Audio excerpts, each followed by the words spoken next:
جب تم امید باندھتے باندھتے دور جا پہنچو تو موت کی ناگہانی آمد کو یاد کر لو۔ خدا کی رحمت سے نا امید ہونا بہت نقصان دہ ہے۔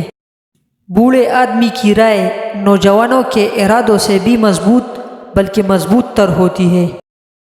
عقل مند آدمی کی زبان اس کے دل کے پیچھے ہوتی ہے اور احمق آدمی کا دل اس کی زبان کے پیچھے ہوتا ہے۔ ایسا بھی ہوتا ہے کہ تحسین انسان کو دیوانہ کر دیتی ہے۔ گناہوں تک ہاتھ نہ پہنچنا ایک طرح کی عصمت ہے۔ جو گناہ سے مغلوب ہو گیا وہ کبھی کامیاب نہیں ہوا، اور جو برائی میں غالب ہوتا ہے وہ اصل میں مغلوب ہوتا ہے۔ حسد نہ کرنے سے بدن تندرست رہتا ہے۔ سب سے اچھا عمل وہ ہے جسے بجا لانے کے لیے تم اپنے نفس کو مجبور کر دو۔